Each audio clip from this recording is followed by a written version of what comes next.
Here's the pasuk in Shir Hashirim.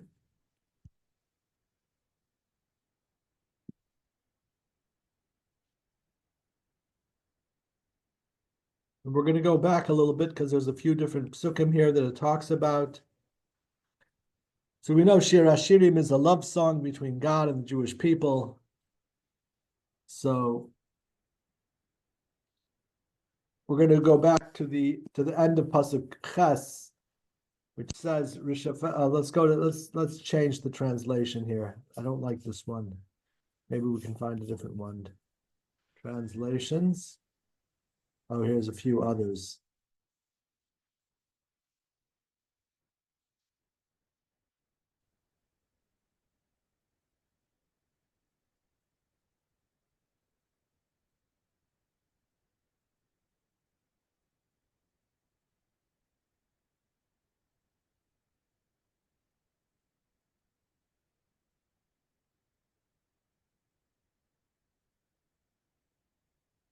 Oh, it gives me the whole book. That's not going to help me here. All right.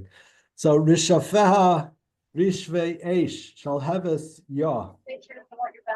So it's referring to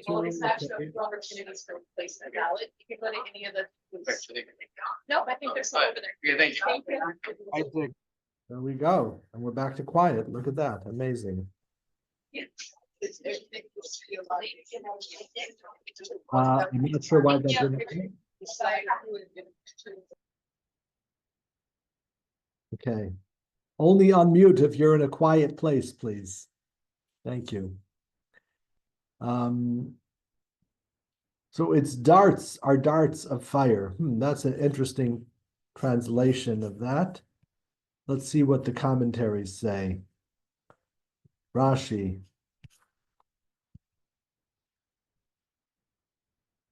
Fire from the flame of God. Coals of a strong fire that come from the force of the flame of Gehenna. So it's coals. He calls it here darts of fire. I guess that's another commentary, but referring to coals of fire. It's coals are coals of fire, a blazing flame.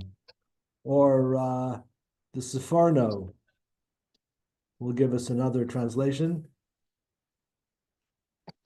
Basically, it's a passionate white fire. So it's fire, it's coals of fire as a blazing flame. And what is that referring to? That's referring to the fire of the neshama.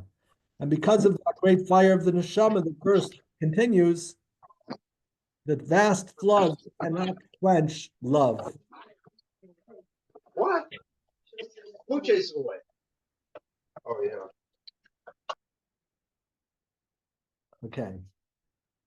So vast floods cannot quench love, nor rivers drown it. Why can the vast floods, the vast waters not quench the love?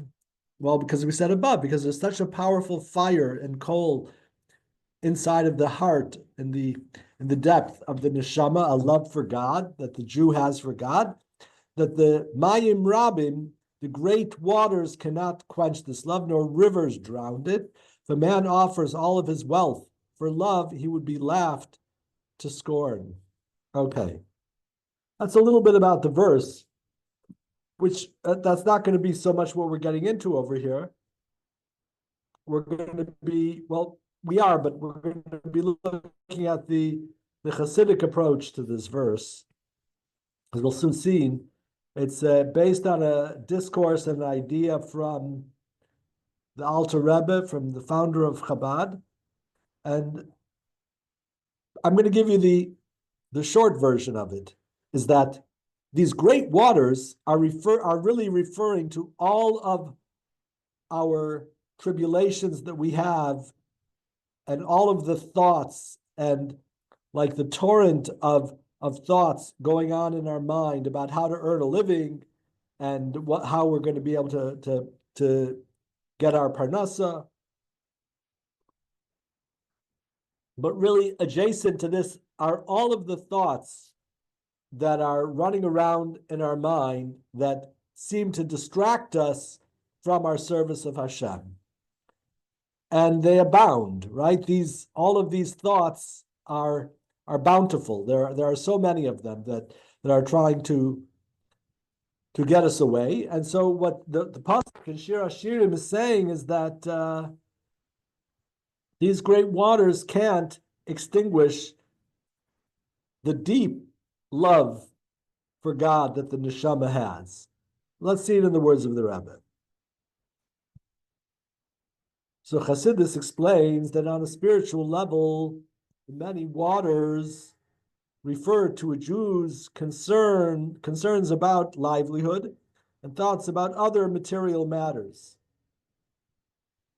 Even though these thoughts may be overwhelming and all-consuming, they are not able to extinguish the natural love for Hashem, which is concealed within every Jew. So we all have deep in our heart this love.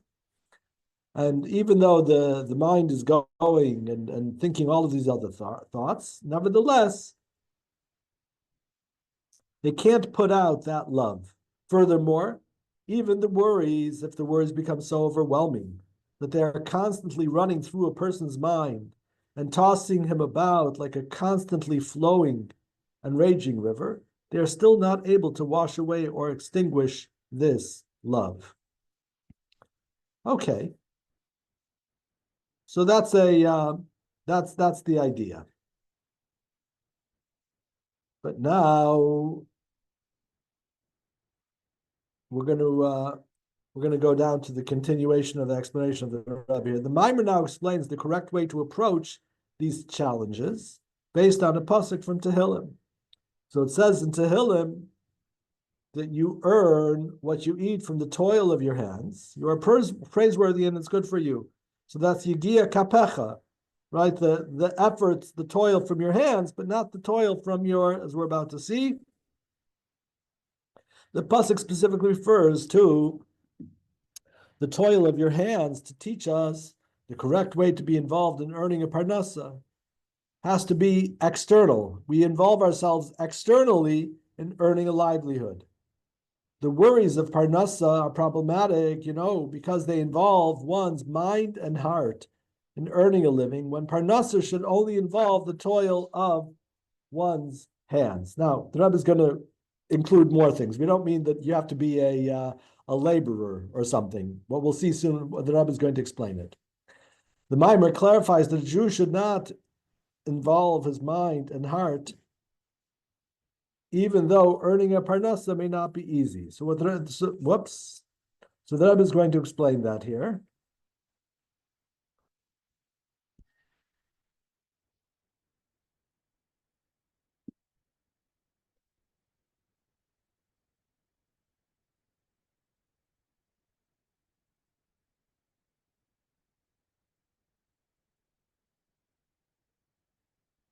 And soon the Rebbe is going to explain, for anybody who's wondering, clearly there is the earning of a livelihood for which you do have to involve your mind and your heart to some degree. The point that the Rebbe is going to make is that it's only to the degree necessary, but not overly involved. Let's see it in the Rebbe's words, then we'll go back to explain. So since a Jew's blessings are drawn down into this world through the garment of nature, a garment conceals the person wearing it, just like nature conceals Hashem's involvement in this world. And in that case, maybe we could call it not just a garment, but almost like a masquerade. Nature is masquerade.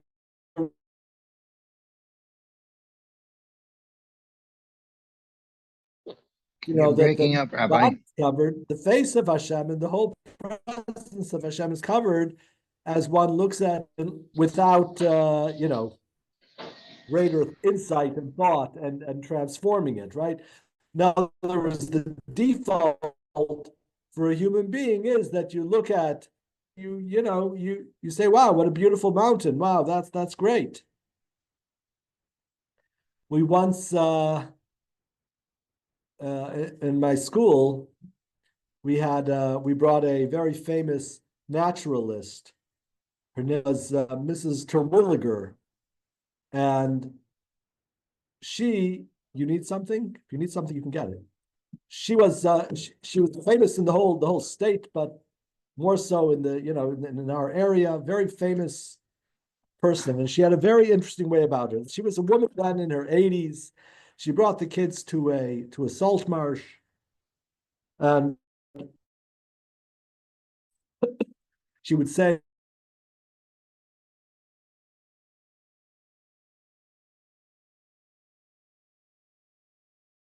Rabbi, you're breaking up.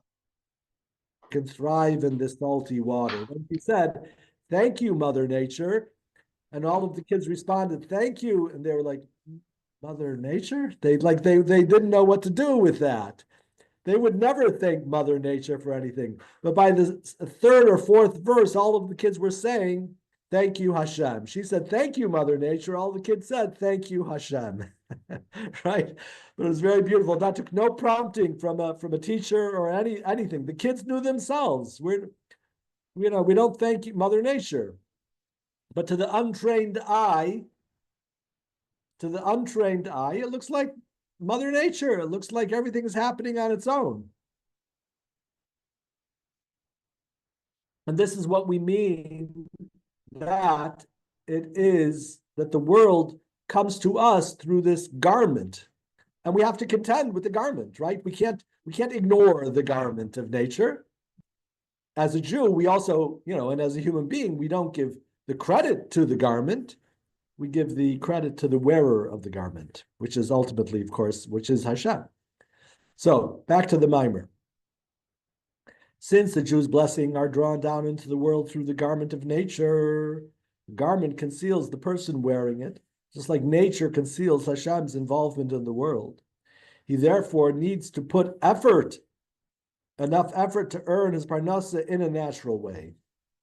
This is the meaning of the pasuk. Hashem, your God, will bless you, uveirachecha Hashem elokecha, b'chol asher tasa, in everything that you do.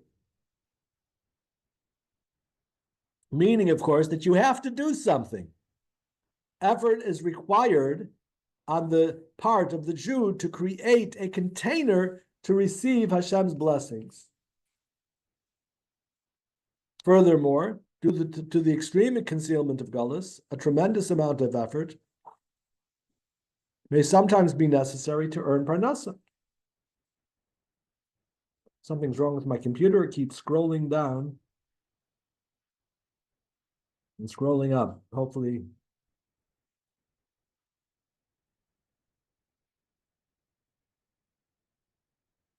I have to keep track of the page numbers.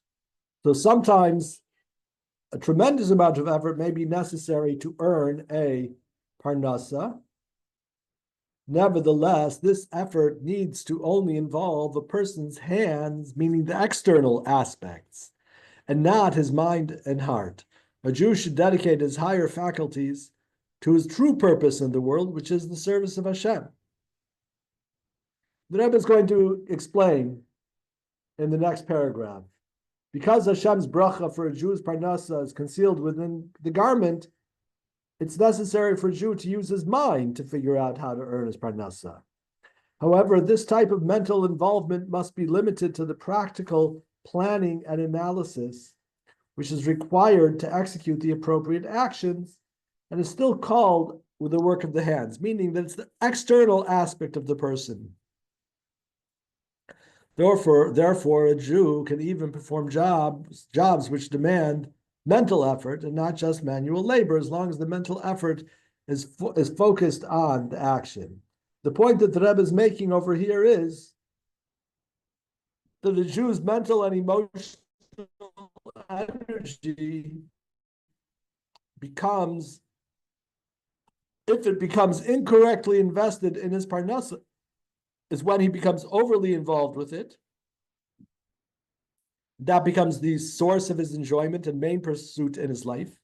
Or when he starts trying to figure out ways to increase his parnasa by scheming and ways to beat the system with tricks and loopholes, even if it might be in a kosher way. Right? So the editor says here, this doesn't mean a Jew is supposed to hate his job. It just means that our way of earning a living should be a means to an end. There are many things that we do in life that are a means to an end. And then there are things that we do in life that are the end itself. And we have to be clear on our priorities. Oftentimes, people mix these up. Oftentimes, a person has their career, and what their life is all about is their career. Judaism says your career is a means to an end. It's a way to earn parnasa. The end is the service of Hashem, which includes your family, your spouse, your relationships with human beings, community. All of these things are under the rubric of the service of Hashem in some way. So we can't lose focus on the main thing. We know, maybe even ourselves, that some days, sometimes in our life, we get so focused on the earning a livelihood or on some other endeavor that we forget about the main thing. And here the Rebbe is saying, all we have to do is make a vessel. All we have to do is make a vessel. The money is coming from the blessing of Hashem. Yes, Reb David. What's a rubric? The general area, the whole general area of. Okay. I thought it was a particular person who invented the cube. Oh, that's Rubik, yeah. Okay. Is that the same thing? No. Okay.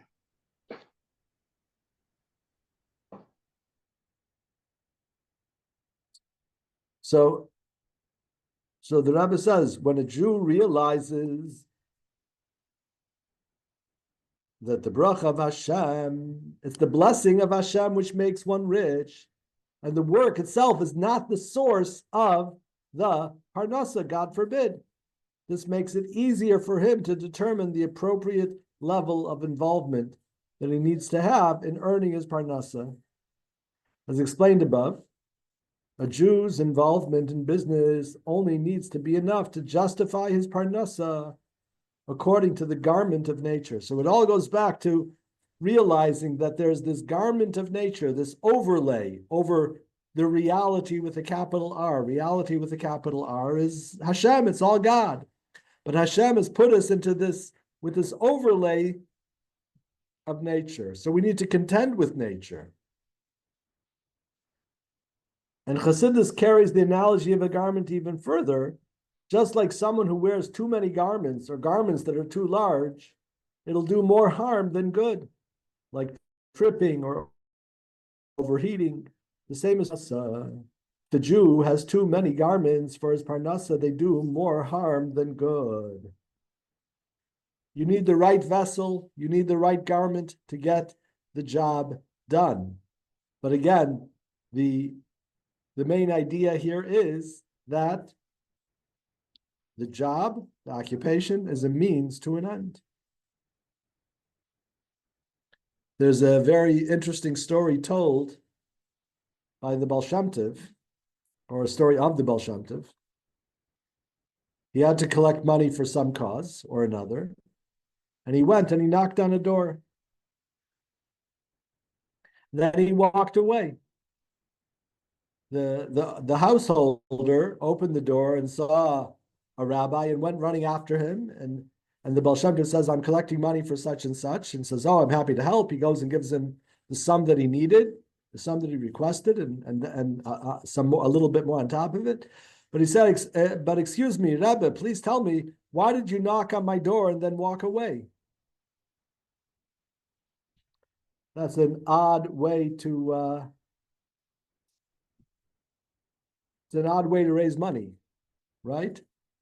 To knock on the door and walk away. So he said that every person, it's determined based on their neshama, based on their soul and the work that they have to do, how much effort they have to put into making a vessel for God's blessing. How much effort they have to do. Everybody has a different amount. You'll see some people have to get up early in the morning and work very hard in order to eke out a living, right? And some people can do it with with the flick of a switch. So it seems. So it's determined, the Baal Shem Tov says, it's determined above how much effort every person has to put in. Heaven determined that all I need to do is knock on the door. The Baal Shem Tov said, he needs very little actual effort to get to raise the money that he needs. So that's what he did. He just knocked on the door. I'm not suggesting anybody try this at home, but sometimes we have to put in more effort, sometimes less. But the point is that the point of the mimer, of course, is to realize the main thing, which is the blessing is coming from Hashem. All we are doing is making a vessel for that blessing.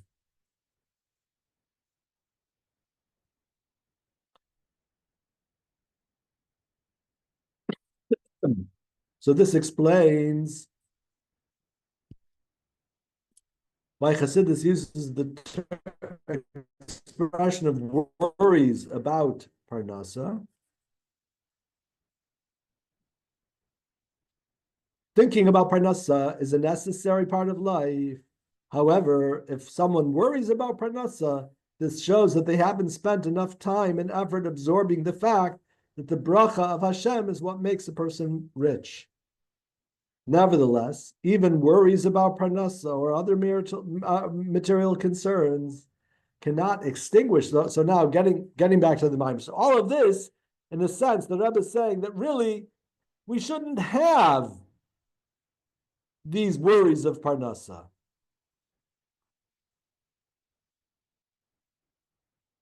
Why shouldn't we have worries of Parnasa? Because it's a lack of bitachon. Yes, true. It's a lack of having trust in Hashem. But the Rebbe doesn't say that. He does say it in different words. He says that if you're worried about your Parnasa, then you're not realizing where your Parnasa is coming from. The only reason that we're worried is because that we think that this investment or this deal or this customer or this client is the one that's going to give me the blessing that I need. When you realize that it's the blessing of Hashem, then you no longer worry. It does take a certain amount of emunah, but some of us are fortunate that we see this in our life, that it's yes, Yisrael, please. All well and good. This all makes sense.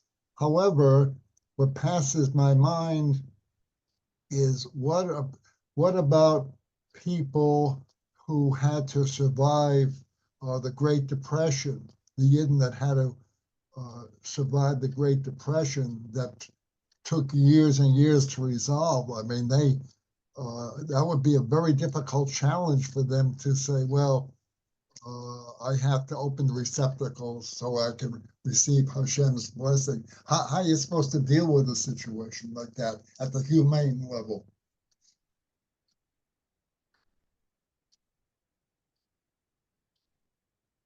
Who do you think this message is for, if not for people for whom earning a livelihood is very difficult?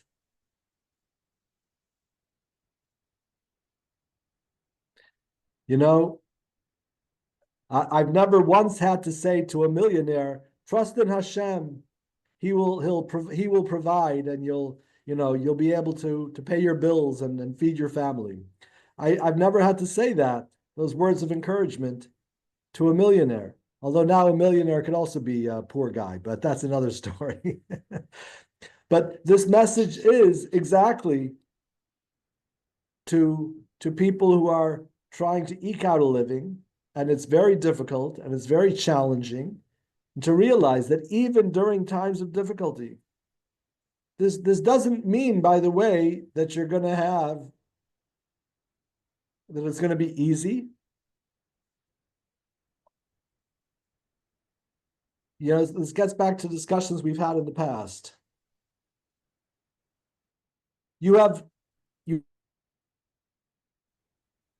Let's say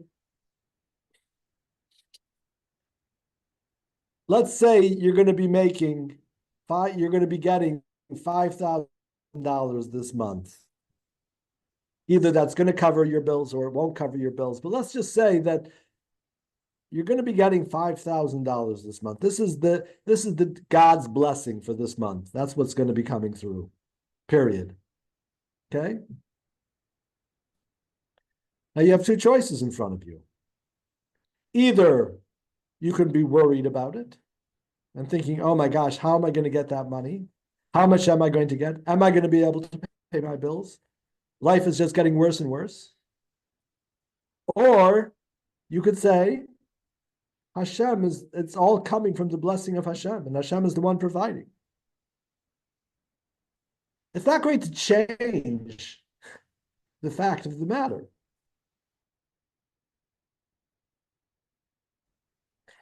It's just going to change your realization, doing what I need to be doing to make a vessel. And sometimes, maybe the vessel that I need to make, it's going to be counterintuitive. You see, if the garment needs to be made simply because of the economy, and it's going to be determined by who wins the election, and that's the main thing, well, then I've got to go out there and campaign for who I think is going to make me earn a better living, or I'm going to have to go out and figure out and go and scour the streets to find another client or another customer or whatever, right? Or do some other program, or maybe what I need to do is help another person. Maybe I need to give a little tzedakah. What, I need to give money? I need money. But maybe what I need is more blessing. So how do you produce more blessing? That's the question. Do you produce more blessing by pounding the pavement, or do you produce more blessing by having a little bit more focus on your prayer, a little bit more focus on emunah in Hashem, bitachon, relying totally on Hashem? That takes effort, great effort. So a person has a choice in life of how they're going to deal with it. And either way may or may not change the bottom line of what you're going to get. The only question is, what's your attitude on your journey to get there?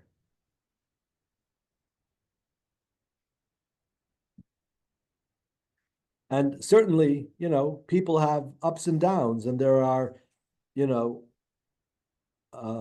when we are in a difficult situation, we understand and we realize, and this is that we have bitachon in Hashem.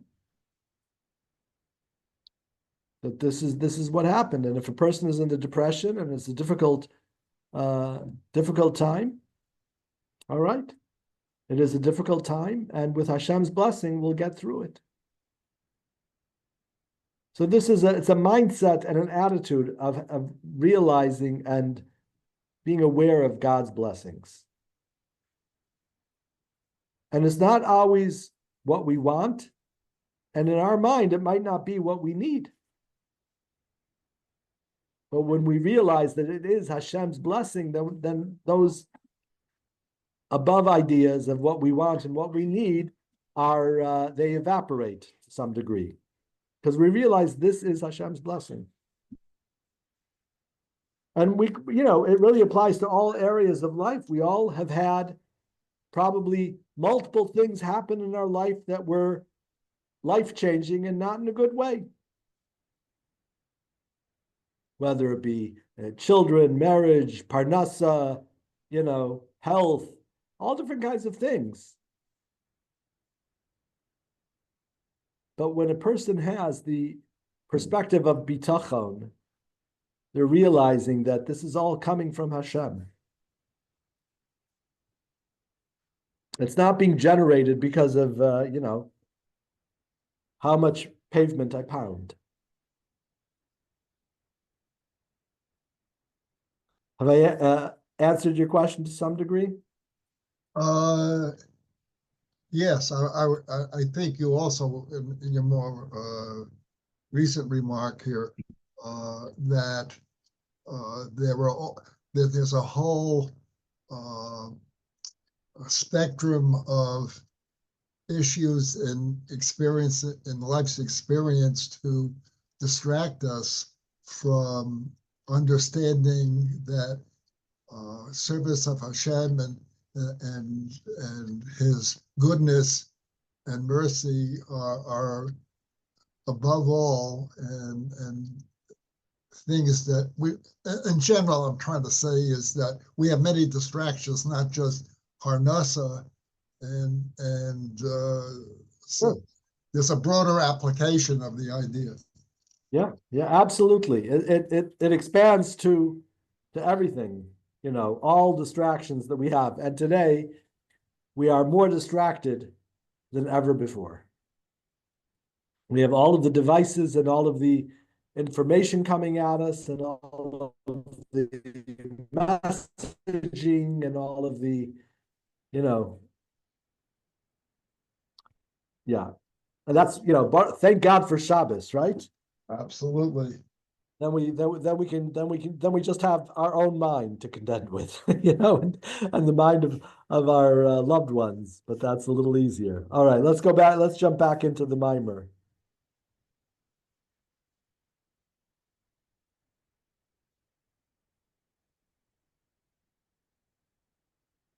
So, thinking about Parnassa is necessary, but worrying about Parnassa, that now goes into a territory of lack of bitachon. Listen, the fact is that everybody has a different nature of how much they worry.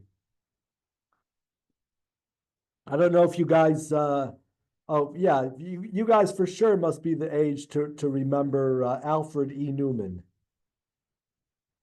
You remember Alfred E. Newman?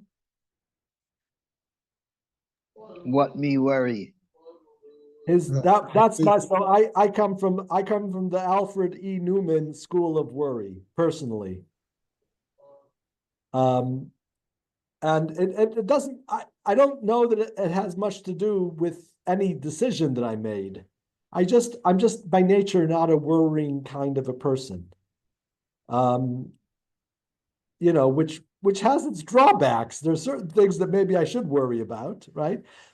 I I take care of my health. I watch it very closely. I exercise and I spend a lot. I don't worry about it. I just take care of it. That's my, I do what I need to do. Sometimes I don't do what I need to do. I mean, this is life, right? But by nature, I'm just not a worrying kind of a guy.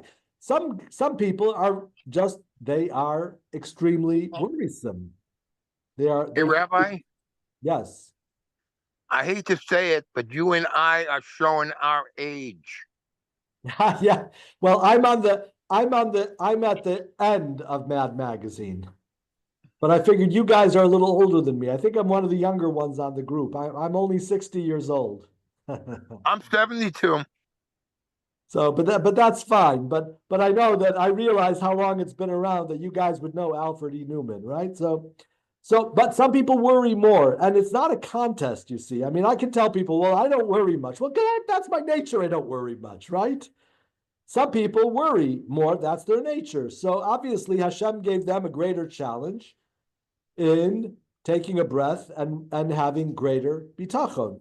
But my lack of bitachon, my lack of trust in Hashem might manifest in other areas, okay? Which I'm not going to share with you today. The point is, we each have our own challenges, right? If a person is a person who worries, well, then utilize this information to hopefully worry a little bit less. And it's not the kind of thing that you take care of in one day. It's the kind of thing you have to take care of every day and several times a day to realize that it's the blessing of Hashem that is what comes through.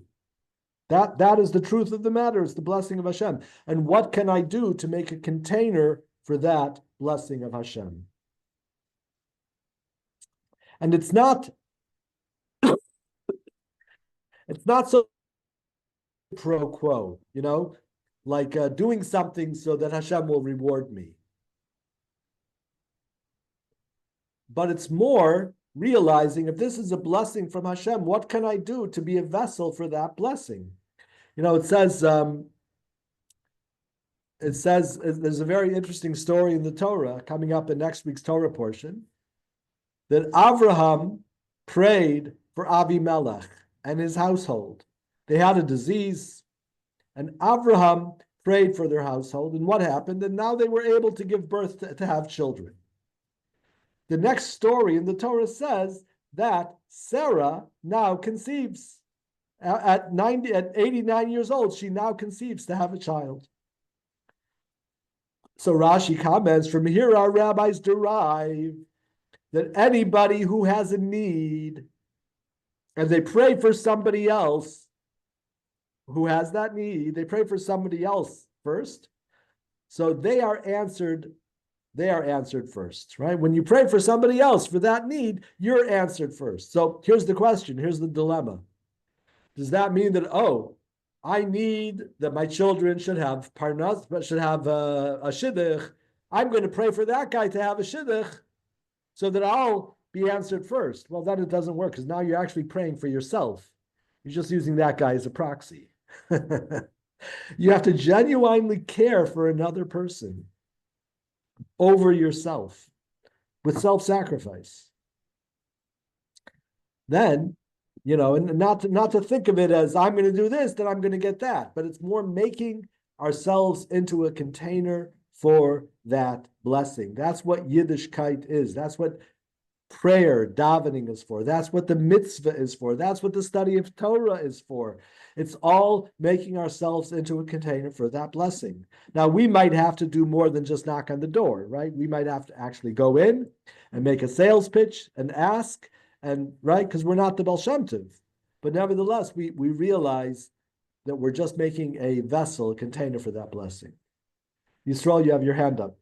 I just wanted to observe that in the current state of the world as we perceive it, and it's timely considering today's election day, there are a lot of people who are quote unquote worried about what the outcome of the election will be, and probably there are many people who have sleepless nights because of that. But you just stand by and say, hey, I can worry all I want, but Hashem is going to be the ultimate determinator. And similarly, and much more seriously, is the situation in the Middle East with a war situation. It's very painful, but I think we have to understand that whether it's a matter of being in the period of the footsteps of the Mashiach or Gog or Magog, it doesn't matter. Hashem is in control. So I think when you put Hashem into the equation, then worry just evaporates. Exactly, right? Rule number one, Hashem is in control. Rule number two, when it seems like Hashem is not in control, see rule number one. Right? That's the... Guess somebody wrote a book called All for the Boss, right? Right. That was about a man who had this just great bitachon, great trust in Hashem and everything in his life. I mean, that's what our life is supposed to be. We aspire towards that. What was the name of the book? All for the Boss. It was written about a Yid in America. The book is like 35 years old, 40 years old from Art Scroll, I think. It's called All for the Boss. This was the Jews, that good fellow's perspective in life. Everything was for the boss. But here it's a little bit more than that. It's all from the boss, right? All for the boss is our service, which is true. It's all from the boss, and especially when it comes to rulers of countries. There are certain areas where Hashem allows us the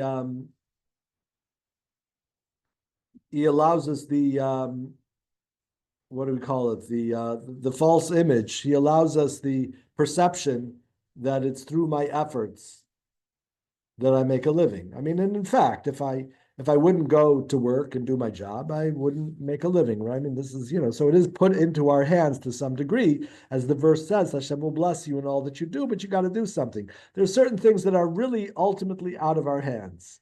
One of those things that our rabbis say is totally out of our hands is who is the ruler of a country.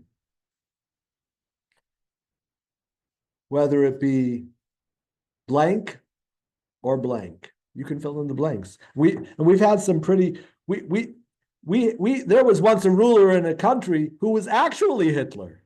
He wasn't like Hitler. he was actually Hitler. Anyway, I don't mean to digress. Man, that could really blow up in my face. I don't mean to digress. My point is, it's all according to Hashem's plan. Why? How? Why would Hashem do such a thing? I got the same question. It's a great question. Yes, David, please. Regarding what me worry, there's a famous Jewish saying, which maybe you can translate it better than I can. Ha'asid ha'avar ayin, ha'hova kaharif ayin, ha'asid lo adayin, dagamin ayin. Take it away. Well, it comes out, it rhymes in Hebrew. That's a nice thing. It says, the past is no longer.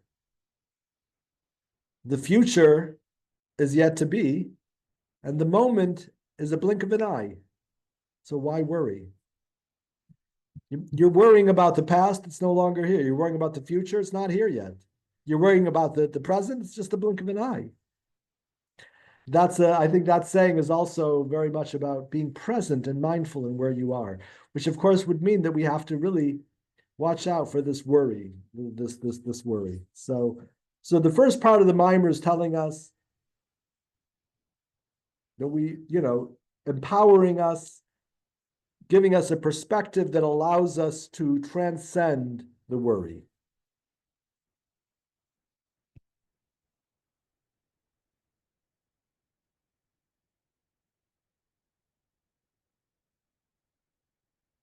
Now, going back to the original point of the mimer, it's kind of funny because nevertheless, what if you have these worries? All right, the Rebbe went into all things saying, don't worry, you shouldn't worry. It's all coming from Hashem. It's the blessing of Hashem and the physicality of his garments. But what if you still have the worries? For our dyed-in-the-wool worrier who still maintains his worry. Nevertheless, the Rebbe says, even worries about parnasa or other material concerns still cannot extinguish the natural love for Hashem, which is hidden within the Jewish souls. It's a very beautiful summation, which is, even if you have the worries, that love that is deep within the heart is not extinguished.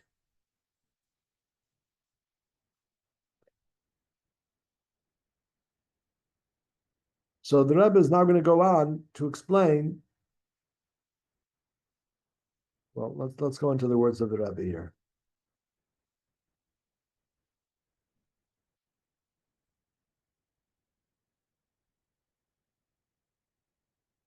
So now we're going to get into a little bit of a philosophical point, and that is, Chassidic philosophy, and that is that.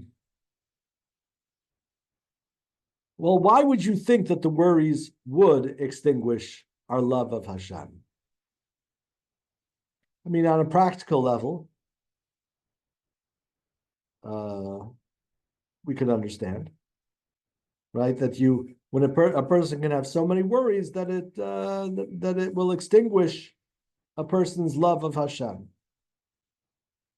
But the Rebbe is now going to look at it from a mystical dimension, and that is that all of these worries come from a place that's called the world of Tohu.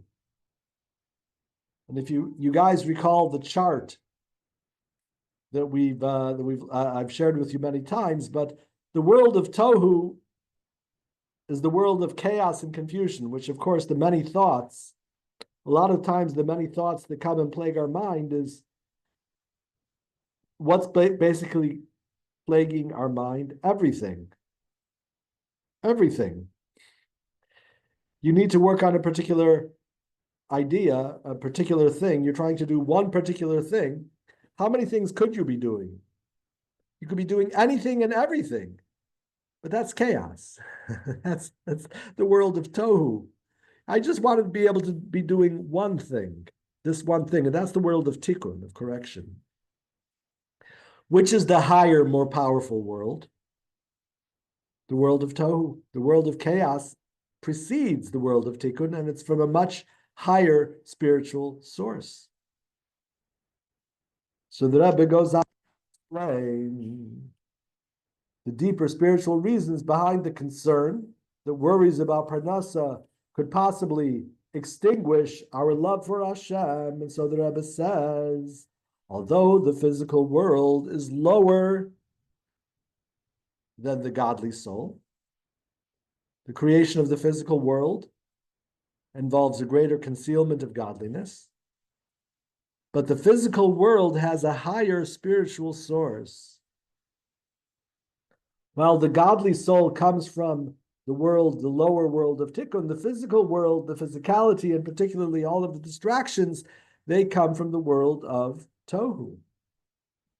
Right? Tohu and Tikkun, without going into it, let's just say Tohu is the world of chaos, but chaos is higher than Tikkun, right? Again, one simple way to understand it is that Tohu is anything and everything all the time. Wow, that's very powerful, very unuseful, right? And that's why there's no Tikkun, there's no correction there, but it's from a much higher level. The fact that the animal soul and the physical world come from a higher source explains several puzzling relationships. The lower animal soul can overcome a Jew's higher godly soul, concealing its love for Hashem and taking a Jew away from fulfilling Hashem. A person is the highest form of creation, but nevertheless depends on lower forms for his sustenance. You have a sin, an animal sacrifice can atone for the sins of a Jew, even though a human being is superior to the animal. These are all different examples of areas that we see the things coming from the world of physicality in the lowest world can actually benefit us. Why? The source of their benefit is the fact that they are sourced in the world of Tohu. This also explains why the phrase Mayim Rabim, the many waters, the troubled waters, can be translated as great waters, because material concerns originate in the superior world of Tohu. They can therefore be called great in comparison to the godly soul, which is from the world of Tikkun. So Rabbah or Rabim alludes to this higher level. This explains why our pasuk needs to clarify that these great waters, even though they come from this higher place, cannot extinguish the soul's love for Hashem. And here the Rebbe says, even though the great waters concerning the material matters come from the world of Tohu, which is higher than Tikkun, which is the source of the godly soul, nevertheless, they are not able to extinguish or wash away, God forbid, the natural love the godly soul has for Hashem. The Maimer explains this based on the following pasuk, which is the pasuk that we read above. It's actually the verse that comes beforehand. It says in the verse beforehand that its coals, we're just going to do the last line of this verse. Its coals are coals of fire of a great flame. So there's another great flame here, or the flame of God. It's called in the pasuk Shalheves Yudke. If you see the Hebrew, Shalheves Yudke could be Shalheves Yah, which could mean a great flame, or it could be Shalheves Yudke, meaning the flame of God. And the Rebbe is going to opt for the second translation, that the fire that we have within us, which is the love of God, and the deepest, most profound part of our neshama, is basically a flame of God himself. And that's why even Tohu has no sway over it.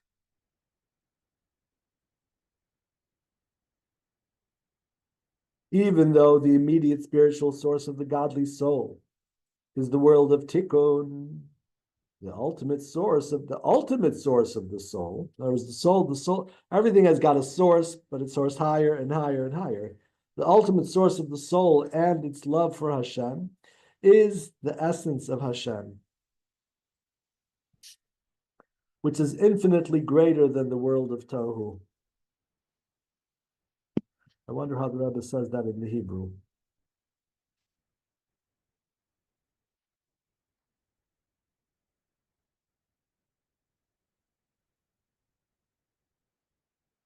So it's from the essence of the infinite light of Hashem, which is higher than the level of Tohu. The Rebbe does not say infinitely higher, which was a strange. I looked at that translation. I said that doesn't make sense to say the essence of Hashem is infinitely higher, because the essence of Hashem is beyond any numeration of finite or infinite.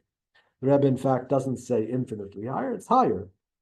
It's deeper. It's beyond. It is the very essence, right? Okay. Sorry, just had to do that.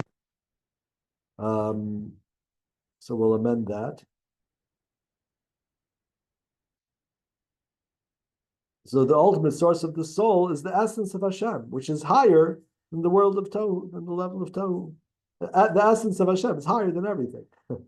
The source of the godly soul's love for Hashem is referred to in the pasuk. It says its coals are coals of fire of a great flame. Shalheves Yah.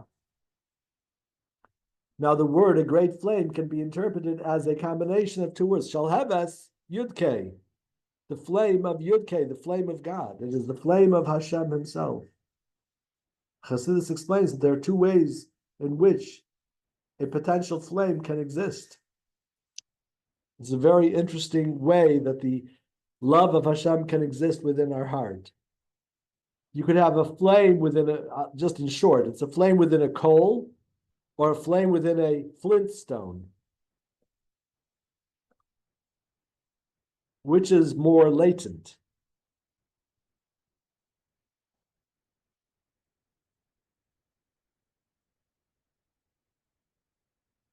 Of course, in the flintstone, it's more latent, it's more hidden.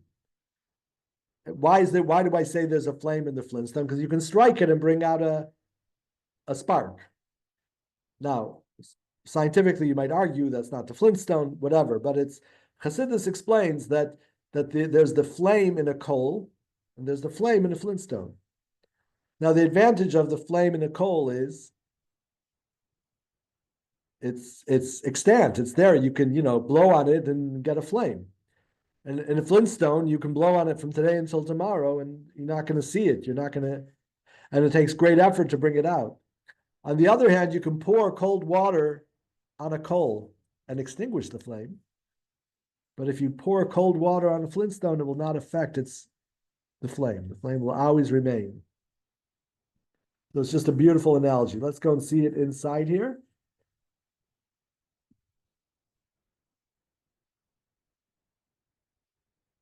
So the potential for a flame can exist within a coal. A flame can be created by merely blowing on it, even if no visible flame exists, but the coal can be extinguished.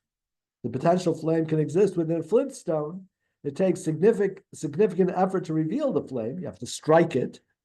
But the flintstone's potential to produce a spark cannot be extinguished, even if you pour water on it, still that potential is still there.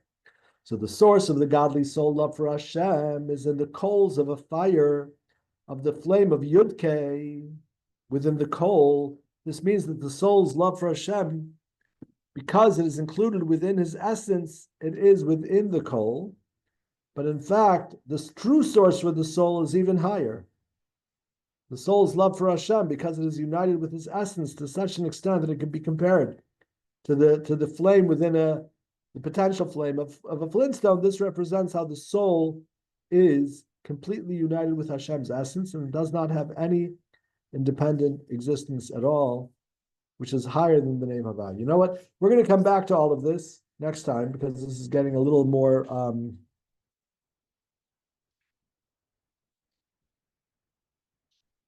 bit more involved. We'll come back to these different levels of love next time.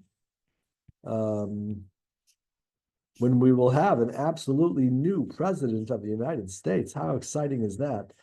My son has a very funny line he uses for people. He says, "I'm so happy to live in a country where we have two very capable candidates, and whoever wins, I'm sure they'll do a fine job at running the country." He doesn't get many friends that way, but all right. Thank you all for joining. Just one more comment, Rabbi, and that is that it might not materialize that by next class we'll have definitive precedent. That's true. Yeah, we might not even have the United States of America by next class. Who knows? And the Mashiach could come. Mashiach is coming. Imagine that, the United States of Hashem. All right. Thank you all for joining. Be well. All too. Rest of the week. Thank you, Rabbi. Good day, everybody.